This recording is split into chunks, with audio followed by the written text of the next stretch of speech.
दोस्तों अस्सलाम वालेकुम रहमतुल्लाहि व बरकातुहू। मेरा नाम शाकिर रज़ा खान है और आप इस वक्त देख रहे हैं इनकलाब समाचार। इनकलाब समाचार के इस यूट्यूब मंच पे मैं आप सभी का खैर मकदम करता हूँ। इस्तकबाल है आप सभी का 24 के महासंग्राम में। आज हमारे साथ में एक ऐसी शख्सियत मौजूद है जो बिल्कुल नौजवान शख्सियत है और नौजवान शख्सियत होने के नाते एक ऐसा सुलझा हुआ इंसान है, तालीम याफ्ता इंसान है और अल्हम्दुलिल्लाह अहले सुन्नत वल जमात से ताल्लुक़ रखते हुए बहुत ही ज़्यादा एग्रेसिव खिदमत खल्क़ का जज्बा रखने वाला नौजवान, जो कि पॉलिटिकली ही भी काफ़ी एक्टिव है और सोशली काफ़ी एक्टिव है। वो शख्स है जिसका नाम है सैयद रमीज़ अहमद। आपने अक्सर और बेशतर एमडीपी के प्लेटफॉर्म से इनके काफ़ी वीडियोस देखे हुए हैं, काफ़ी बार इनके आंदोलनों को देखा हुआ है और इस वक्त में जो चुनाव हो रहा है नागपुर में, उसके एक निर्दलीय उम्मीदवार पश्चिम नागपुर से जो अपनी किस्मत आजमा रहे हैं, जिनका नाम है राजा अहमद, राजा बेग के नाम से जिन्हें दुनिया जानती है, उनके साथ जुड़े हुए हैं और पूरी तरह से उनके चुनाव को लीड कर रहे हैं और पूरी तरह से मैनेजमेंट संभाले हुए हैं। तो आइए आज उसी चुनाव के ऊपर में चर्चा करते हैं। सैयद रमीज़ अहमद से राजा बेग की चुनावी रणनीति के ताल्लुक से जानने की कोशिश करेंगे और क्यों राजा बेग को चुनाव लोग दे, उसकी ये जो अपील कर रहे हैं और लोग क्यों उनसे दूर रहे हैं, उसके भी कारण हम इनसे समझने की कोशिश करते हैं। तो रमीज़ भाई अस्सलाम वालेकुम रहमतुल्लाहि व बरकातुहू। वालेकुम अस्सलाम बहुत बहुत इस्तकबाल है इनकलाब समाचार के इस मंच जिसका पर हम शो कर रहे हैं 24 का महासंग्राम। अब 24 के महासंग्राम में सारी पॉलिटिकल पार्टियां अपनी अपनी उम्मीदवार उतारे हुए हैं, निर्दलीय भी है और अलग अलग विचारधारा से जुड़े हुए लोग भी है। आपके जो उम्मीदवार है राजा बेग, इनकी क्या विचारधारा है और ये क्या एजेंडा लेके चुनाव में उतरे हुए हैं? पहले तो बहुत बहुत शुक्रिया आपका, जो एक मतलब इस नाचिस को इस काबिल समझा कि आपने इतना बेहतरीन तारुफ दिया। अल्हम्दुलिल्लाह मेरा इतना मतलब बढ़िया और बेहतरीन तारुफ वाकई में मैं बोलता हूँ शायद ही किसी ने दिया होगा इसका। बहुत बहुत शुक्रिया और इनवाइट करने के लिए बहुत बहुत शुक्रिया आपके इनकलाब समाचार। इनकलाब समाचार का मंच ऐसा है रमीज़ भाई जो सबके लिए है, बस लोग आए और अपनी बात रखे और हम जो सवाल पूछते हैं उसके जवाब दे। तो आपका जो सवाल है मैं ये आप लोगों को क्लियर करना चाहूँगा आपके माध्यम से कि जैसा विचारधारा असल में एक पार्टी के साथ अक्सर में जुड़ी जाती है जी। आइडियोलॉजी जो होती है वो पार्टी या संगठन के साथ में जुड़ी जाती है जी।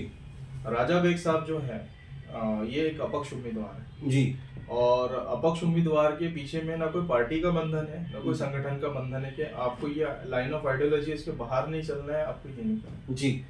रही बात मेरी, मैं ऑलरेडी एक पार्टी से, एक पॉलिटिकल मूवमेंट से जिसका नाम माइनॉरिटीज डेमोक्रेटिक पार्टी है, उससे जुड़ा हूँ जी और काफ़ी टाइम से अल्हम्दुलिल्लाह हम लोग उसके ऊपर में वर्कआउट कर रहे हैं। मेन हमारा मोटिव ये होता है कि जो भी समाज के जो मुद्दे होते हैं, बेसिक मुद्दों पे तो सभी बात करते हैं, लेकिन जो मुद्दे जिसके ऊपर में ख़ास तौर पे 2014 या 2011 के बाद से जो बहुत ज़्यादा लाइमलाइट में, जैसे कि नामूस रिसालत आप सल्लल्लाहु अलैहि वसल्लम जो मसला है, यानी मैं आपको जो आपकी जो हिंदी भाषी दर्शक है उनको आसान लैंग्वेज में समझाऊं, यानी किसी भी पैगंबर, ग्रंथ, धार्मिक टीका टिप्पणी जो भी ये करता है उल्टी सीधे जो बयानबाजी देते हैं, क्योंकि ऐसा इंडिया जो है हम लोग को बचपन में एक किताब में पढ़ाया गया कि यूनिटी इन डाइवर्सिटी जी बिल्कुल। तो जो मतलब ये हमारा प्रेम्बल भी है, हाँ, विविधता में एकता जो हमको पढ़ाया गया जी। हाँ, राजा बेग साहब का जो सवाल है, तो ये आदमी जो हर किसी में घुला मिला, ये बिजनेसमैन थे, असल में कोई पॉलिटिकली बैकग्राउंड नहीं था इनका, ये पॉलिटिकल बैकग्राउंड नहीं है इनका, नहीं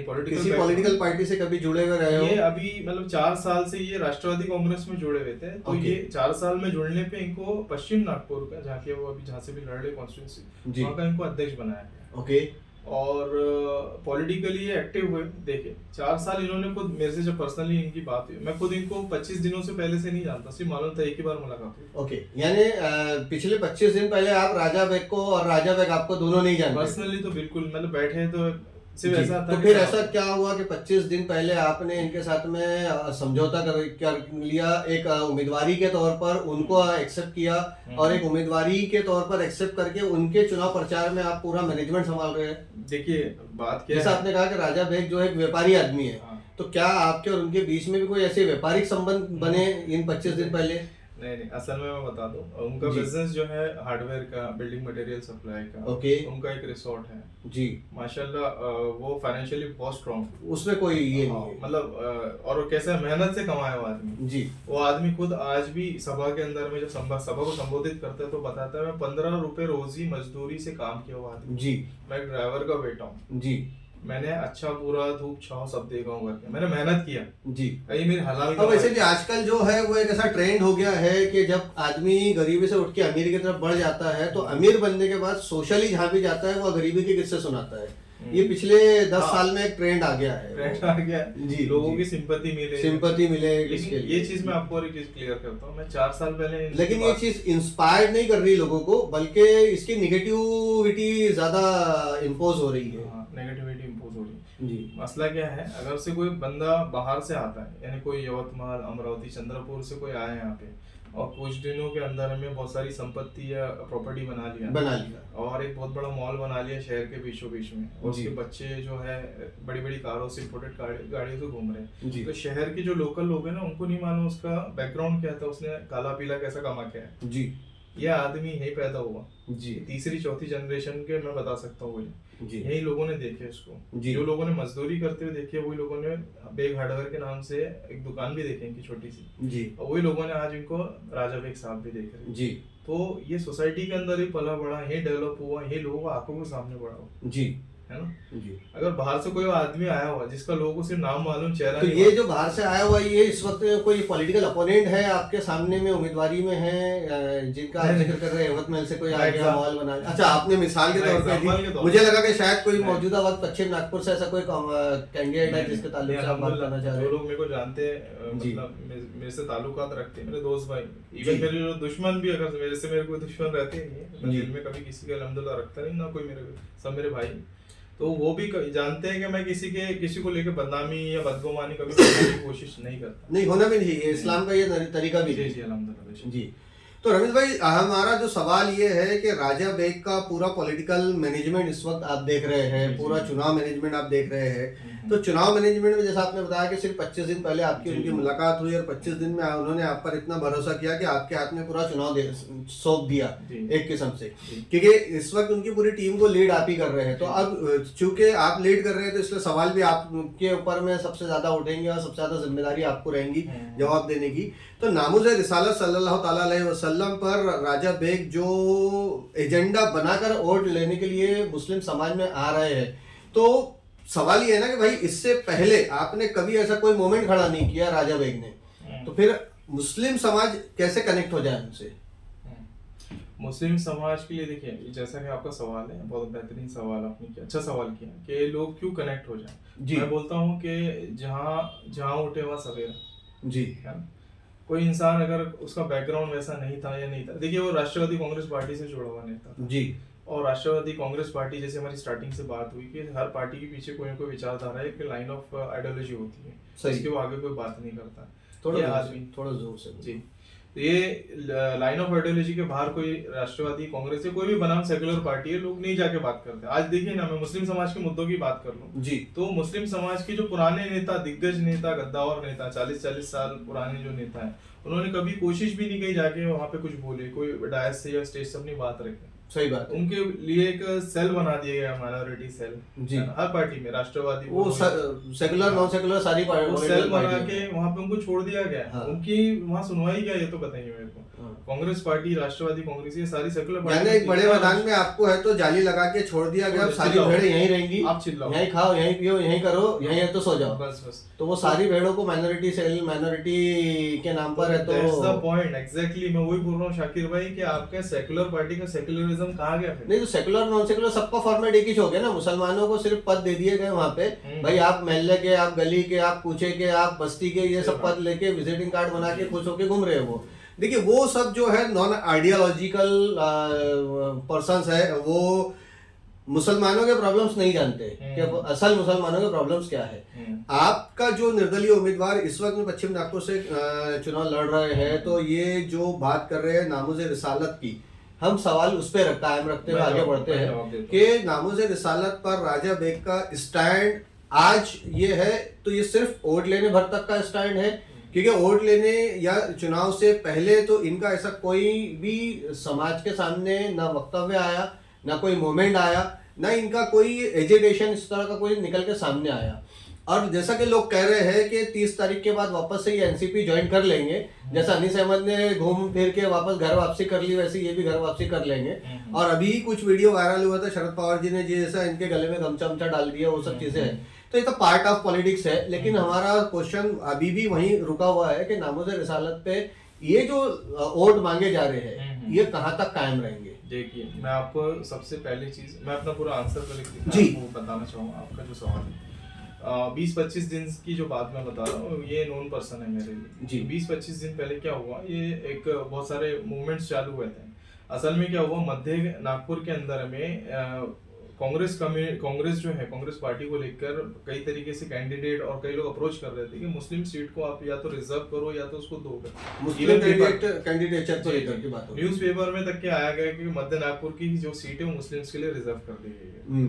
तो कितना बड़ा मजाक रिजर्व कर दी गई, ऐसा कोई ये नहीं था पार्टी की तरफ से, ऐसा कोई ये नहीं था। एक आर्टिकल बस लोगों ने बना दिया कि मुसलमान को दे रहे, मुसलमान को दे रहे। ऑफिशियल अनाउंसमेंट कहीं नहीं था, ऑफिशियल अनाउंसमेंट चली नहीं था। मैं आपकी बात से सहमत हूं, लेकिन न्यूज़पेपर में आना है, यानी पब्लिक नोटिफिकेशन, पब्लिक ऐसा माना जाता है। बट लेकिन आज के जमाने में जो न्यूज़पेपर है उनकी क्रेडिबिलिटी भी वैसी अगर मैंने नहीं भेजा तो मैंने ऑब्जेक्शन भी तो नहीं किया। हाँ, वो पॉइंट आपका पॉइंट है ना। तो ये चीज आई और मुसलमानों के साथ में एक बहुत बड़ी मुस्लिम कम्युनिटी के साथ में एक मजाक किया गया जी। 300-400 लोगों की कमेटी गठित की गई, जिसमें ये कमेटी किसने गठित किया था? 300-400 लोगों ये सब ने जो अपना मुस्लिम समाज, नागपुर मुस्लिम समाज में जो इन्फ्लुएंशियल लोग हैं, पढ़े लिखा तबका है और कुछ ऐसे जो लोग हैं जो रिटायर्ड लोग हैं, ये सब ने मिलके अलग अलग उसमें सोसाइटीज और कमिटीज मिलके आए। और सबने एक मीटिंग कंडक्ट ये सब असेंबल कहाँ हुए? सारे लोग 300-400 लोग असेंबल हुई, ओरिएंट टैवर में मीटिंग हुई है, होटल ओरिएंट टैवर में, जिसको स्पॉन्सर्ड किया गया था। अब वो पता नहीं था, हम लोग तो सब वहाँ गए थे जब पता चली चीजें, और सभी लोगों को इनवाइट किया गया था, हम लोग भी गए थे। हाँ, जिसके बारे में काफी अब क्या उसमें छुपी हुई बात तो सारे शहर में उजागर है कि उसको बीजेपी के एक एजेंट के द्वारा फंडिंग की गई और स्पॉन्सर्ड किया गया। अब आप कह रहे हैं कि मुस्लिम इन्फ्लुएंशियल लोग जब निकल के आए, 300-400 लोगों की समिति बनी, तो ये समिति कहाँ है? तो आज मैं बता रहा हूँ उसको, वो असल में ये सारी चीजें जो बनी उसमें बाद में फिर बेग फार्म हाउस के ऊपर में भी इसकी एक मीटिंग ली गई। ओके, क्योंकि लोग ज्यादा हो रहे थे तो हमने राजा बेग साहब, जब तक कि किसी का कुछ क्लियर नहीं था, हम लोग लड़ रहे थे। असल में मध्य नागपुर के लिए हम डिमांड कर रहे थे, ठीक है, कि भाई हम लोग सब मिल के एक आप एमडीपी से है और कांग्रेस में मध्य नागपुर के अंदर मुसलमान उम्मीदवार के लिए आप लड़ रहे थे। नहीं, बात वो एमडीपी की नहीं थी उस वक्त। ओके, बात सारी कम्युनिटी, बात सारी सोसाइटीज की, सोसाइटी की थी। और सारी जो, और ये सोसाइटी के वो कौन से चेहरे थे जिन्होंने आकर के सामने लीड किया इसको? इसमें ऑर्गेनाइजेशंस थे सारे, और अलग अलग ऑर्गेनाइजेशन ने ये मीटिंग कॉल की। मैं अभी इस वक्त इस प्लेटफॉर्म पे वो नाम अभी नहीं बोल सकता, क्योंकि नहीं बोलिए, इनकलाब समाचार है, खुल के बोल सकते हैं आप। नहीं, अभी नाम नहीं ले सकता, क्योंकि इसमें कैसा है, इनमें कई सोसाइटीज, कई ऑर्गेनाइजेशन ऐसा है जिसमें आधे लोग हमारे साथ हो गए, आधे लोग उधर चले गए, यानी आधे जो आपके साथ हो गए उस वजह से आप नाम नहीं ले सकते। ओके, चलिए, तो ये कहीं ना कहीं एक थोड़ा सा सेफ पैसेज लेके चल रहे हैं अली जनाब रमीज अहमद साहब के, जो आधे साथ हो गए वो नाराज ना हो जाए, इसलिए चलिए वो भी ठीक है, आपकी एक पॉलिटिकल मजबूरी है, समझ सकते हैं उसके लिए। के अलावा कैसा किसी के जज्बात भी होते हैं, जुड़े होते हैं, कैसे कोई ऑर्गेनाइजेशन के साथ में। तो ये जो आपने बताया कि मध्य नागपुर के लिए आप लोग की फाइट हो रही थी, फिर एक समिति बनी, तो समिति ने फिर राजा बेग साहब को नॉमिनेट किया। समिति के सामने ये बात रखी गई कि भाई आप लोग एक काम करें, हम लोग के भाई नाराजगी सभी की थी कांग्रेस को, क्योंकि लोकसभा से 48 सीट में आपको वॉच आउट कर दिया गया। ओके, तो ये चीज तो क्लियर थी कि भाई ऐसी कुछ चीज हो सकती है, लेकिन पहले से कुछ ये सब नहीं था प्लान जी। लेकिन जब ये बात क्लियर हो गई कि सीट ही नहीं मिल रही है, ठीक है, और वो भी आपने रिपीटेड सीट्स जो है उसको रिपीट कर दिए, और कुछ आपके जो जुड़े हुए लोग हैं या आपकी मजबूरी कहीं बनी हुई है, आपने को 6-7 सीट में आपने वो कर दी, ठीक है। बाद में आप ये वो दे रहे हो क्लेरिफिकेशन के महाविकास आघाड़ी का है तो हम उधर दे रहे इधर दे, तो वो सब फालतू बातें, उसमें कुछ होगा। आपका जो बेसिक मुद्दा है उसके ऊपर में चर्चा होना चाहिए, मेरा ये कहना है जी। तो इसके लिए कोई बात रखने वाला वहां नहीं जी, ठीक है। वहां भी ये बात मैंने खुद रखा, हम लोग ने सबने रखे कि सब यहाँ वहाँ एक सुर में ये बोल रहे थे कांग्रेस को सबक सिखाना। तो मेरे दिल में मेरे को हंसी आ रही थी उस वक्त में। लोगों आप उस मीटिंग में शामिल थे जी, होटल ओरिएंट तैयबा में और इसमें बेग फार्म में भी बता रहा हूं। अच्छा, इसमें ये बात ये की जा रही ओरिएंट थी तैमूर की मीटिंग और बेग फार्म की मीटिंग कब कब हुई, दोनों के बीच में क्या ज्यादा इंटरवल नहीं रहा है, मतलब 8-10 दिन के समय लीजिए। ठीक है, ये 27 तारीख को हुई आई थिंक, 28 संडे 26 को हुई शायद, 28 29 की लास्ट डेट थी ना। मेरे को एग्जैक्ट डेट याद हाँ नहीं तो है, लेकिन 26 सैटरडे नाइट वहाँ मीटिंग हुई है। 27 को फिर अनीस अहमद ने अपनी है तो सियासी चाल चली, 28 को गैप दिया अनीस ने और 29 को है तो डच कर लिया। जी।